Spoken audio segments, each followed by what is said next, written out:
galactic citizens, and welcome back to your favorite YouTube channel. It has been a long time since our last video. I have to apologize for this massive delay, but this COVID-19 crisis hit me very hard and all of my concentration had to go in taking care of my family, which you will probably understand.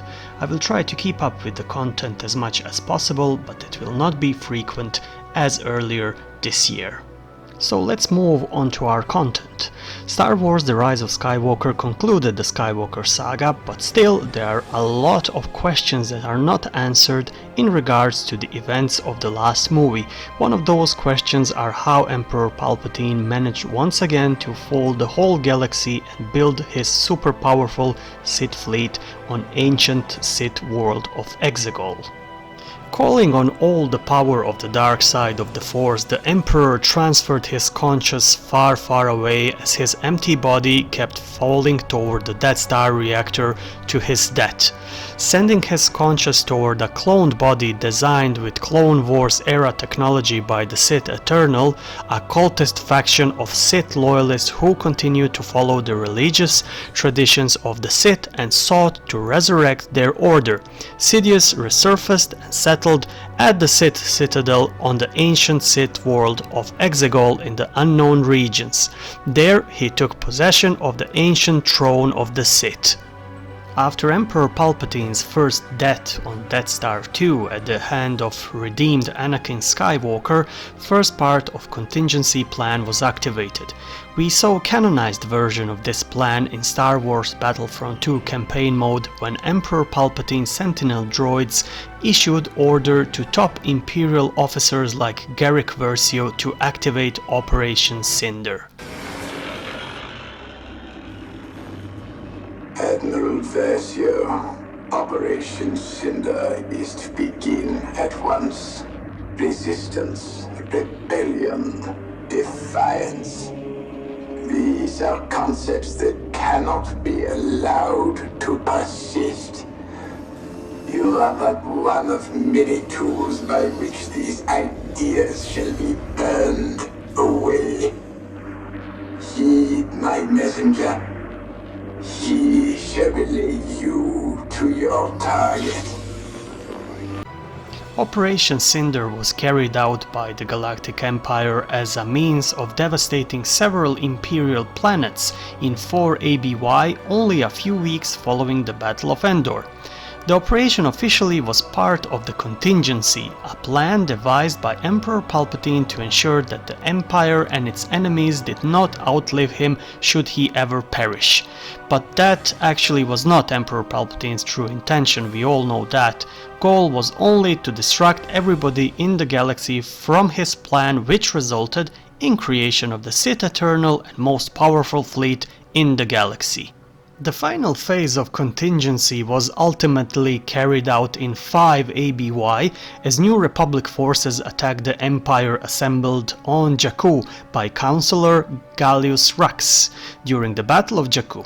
Using the power of ancient Sith artifacts buried in the surface, Rex sought to carry out the final part of Palpatine's contingency by corrupting the planet's core and life essence with the dark side, thus destroying the desert planet and wiping out both the Imperial and Republic forces, crippling both sides. The finishing of contingency plan was stopped by Grand Admiral Rey Sloane, who further sought revenge against Rex after he removed her from power. She killed Rex through in his dying breaths he urged Sloane to regroup with select Imperial officers and loyalists in the unknown regions and begin the Empire anew. But Sloane already had orders, probably directly from the Emperor Palpatine himself. So, to conclude this part, Battle of Jakku was a staged battle by Emperor Palpatine where rest of the core Imperial forces were meant to be defeated, so that selected remaining Imperial officers escaped to the unknown regions where they built First Order. Knowing that Emperor Palpatine transferred his conscience to Sith Citadel on Exegol means that he was in charge all the time from the moment Second Death Star was destroyed. Through mentioned contingency designed by Emperor Palpatine, Many former Imperial officers, nobles and technologists fled to the ancient Sith world of Exegol. Most of the former Imperial officers would have likely perished while crossing this uncharted space if it had not been for the ancient hyperspace trail blazed by a retinue of mute alien navigators that served Snoke. The attendants, along with some knowledge of the unknown regions provided by the Grand Admiral Throne, which helped the former Imperial officers settle there and reorganize themselves into the First Order. Snoke was an artificial humanoid male alien created by Emperor Palpatine and the Sith Eternal, a cult of loyalists to the Sith religion and followers of Darth Sidious on Exegol, the legendary hidden world of the Sith in the unknown regions of the galaxy. Sidious and the Sith Eternal also stored multiple additional copies of Snoke on Exegol, which we actually saw in one of the first sequences of the Rise of Skywalker movie. Snoke, who was introduced to Imperial Remnant forces, achieved the status of the Supreme Leader of the First Order.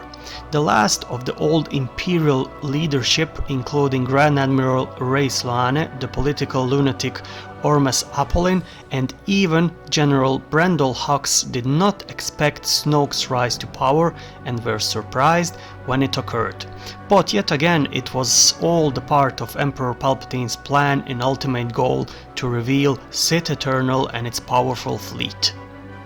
During the political turmoil in the New Republic, First Order managed to gain momentum and build power that will conquer the most of the galaxy. Princess of Alderaan Leia Organa warned leaders of the New Republic of First Order threat.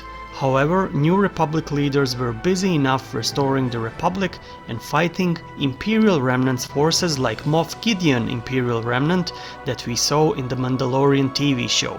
They haven't considered First Order as threat as were unaware of its power.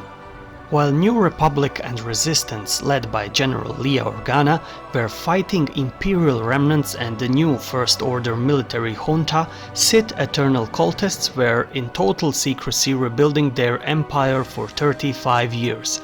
One of the greatest things they made is fleet of roughly 500 Histon-class Star Destroyers capable of destroying planets. Quat Entrala Engineering was the manufacturing company that built the Resurgent class Star Destroyer, Mandator 4 class Siege Dreadnought, and the Mega class Star Dreadnought used by the First Order. It also built the Histon class Star Destroyer, which was used by the Sith Eternal. Those are the big Imperial style ships that we actually saw in the movie.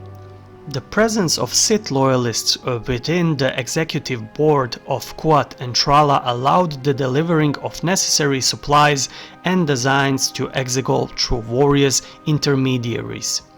The fleet, its warship too numerous for a simultaneous exit from Exegol, without a guiding navigation beacon, relied on a navigation signal to operate their initial launch from the Sith world.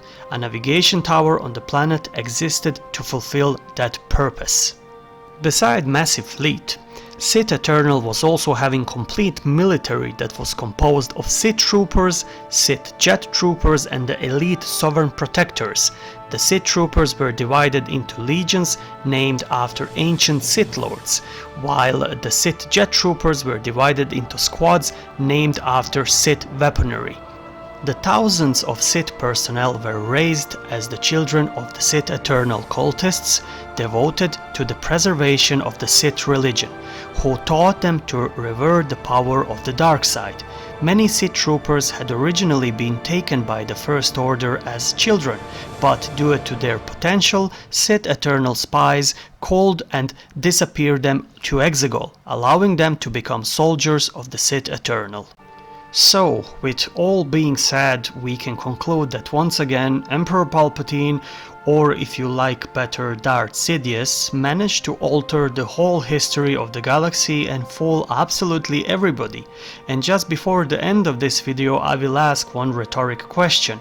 We know that Sidious was defeated by Rey in Throne Room, But if Sidious learned how to cheat that, and if he had multiple clones of himself like he had for Snoke, is he actually truly defeated, and did he transfer his conscience once again to some other ancient Sith world? We will see, but I believe we haven't seen last of Emperor Palpatine and the Sith.